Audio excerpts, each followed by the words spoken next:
માટે આપવામાં આવ્યો છે। આ બે બાબતના ખુલાસા તમે મને કરો, પછી હું અહીંથી ઉભો થવાનો છું। તમને પોલીસને સારું લાગે તો બોલાવી લ્યો, તમને કોઈ મંત્રી સંત્રીને સારું લાગે તો બોલાવી લ્યો। કોઈ એવો શિક્ષક જે સરકારમાંથી પગાર લીધા કરે અને અહીંયા સ્કૂલમાં ન જાય, 3-3 વર્ષ સુધી પગાર એના ખાતામાં જમા થાય, શિક્ષણ વિભાગે ડૂબી મરવું જોઈએ। ઓરડા નથી, કોમ્યુનિટી હોલમાં 9-10 ના વિદ્યાર્થીઓ ભણે। તમારો માસ્તર માથાનો કેવો, તમને ગાંઠે નહીં, વિઝિટમાં જાય બારોટ સાહેબ એને ગાંઠે નહીં, એનો ફોન ન ઉપાડે। ગામના લોકોએ અગાઉ પણ રજૂઆત કરી, 3 વર્ષથી આ માસ્તર અમારા ગામમાં નથી આવ્યો, છતાંય દર મહિને એનો પગાર જાય છે, એવું તો તમે સ્વીકારો છો। આ તો બિલકુલ સાહેબ નહીં હલાવી લેવાય। શિક્ષણ વિભાગની બેદરકારી અમે જોઈ છે। એક પણ જગ્યાએ પૂરા ઓરડા નથી।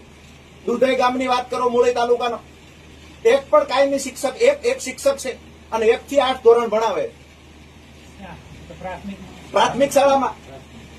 વિષય તો હું શિક્ષણ વિભાગ પર જ એલિગેશન છે, મને આ ખુરશી પર છે, તમારી પર તો હોય નહીં, બરાબર છે। સહી તો તમે કરી છે એનો પગાર આપવા માટે। આવા તો કેટલા જિલ્લામાં શિક્ષકો હોય છે કે તમારી સહીથી એને ઘરે બેઠા બેઠા પગાર મળે છે। કે માણસ સુરેન્દ્રનગર રહે છે, ભવાનીગઢ જતો નથી, 80 થી વધુ આજુબાજુ ગામના વિદ્યાર્થીઓ આવીને ત્યાં ભણવા આવે છે।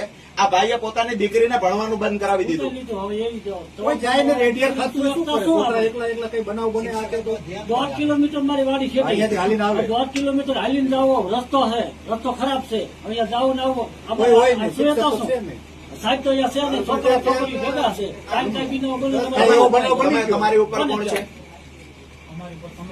કમિશનર સાહેબ જોડે વાત કરો, આવી ફરિયાદ લઈને આવ્યા છે, શું કરવાનું?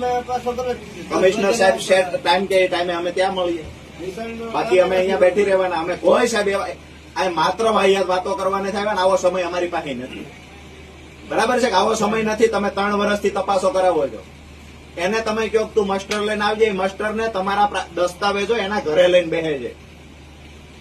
એ તો સાહેબ છે, ક્યાં ભણે છે? એક ભણે છે એસએનમાં, એક ભણે છે દર્શન, મતલબ 2 ખાનગી શાળાઓમાં ભણે છે। અમારે સરકારી શાળાનું શું? બરાબર છે। જિલ્લા શિક્ષણ અધિકારીના બાળકો ખાનગી શાળામાં ભણે છે। અહીંયા રહેલા માલધારી, કોળી, ઠાકોર સમાજના બાળકોને ભણવા જવું છે, ત્યાં માસ્તર નથી, નિશાળ નથી, છતાંય અહીંયા જ્યાં રજૂઆત કરવા આવે છે, માસ્તર ઘરે બેઠા બેઠો પગાર લે છે, તમારા પેટનું પાણી હલતું નથી।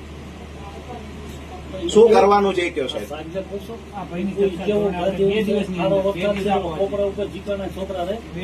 કરી લ્યો, તમે 12 જણ વાત કરી લ્યો કમિશનર સાહેબ જોડે। અરે પણ અમે થોડાક અહીંયા કમિશનર સાહેબ એના નિમણૂક અધિકારી નથી, એનો નિમણૂક અધિકારી હું કયો? તો કરો કાર્યવાહી। એક તો એને દસ્તાવેજની ચોરી કરી છે, ઘરે રાખી હાજરી પર, એના માટે કાર્યવાહી જોયું છે ને, તમે કાર્યવાહી કરો સાહેબ।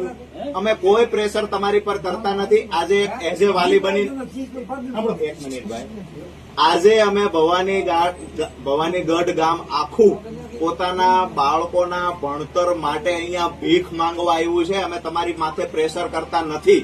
3 વર્ષથી જે પ્રિન્સિપાલ આવ્યો નથી, એ પ્રિન્સિપાલને તમે બદલી કરો। એ પ્રિન્સિપાલ 3 વર્ષથી આવ્યો નથી, એનો પગાર જમા થયા એનો હિસાબ માંગો, રિકવર કરો। એ પ્રિન્સિપાલ 3 વર્ષથી આવ્યો નથી, રેકર્ડ ઘરે લઈ ગયો, એના પર દસ્તાવેજ ચોરીનો કેસ કરો।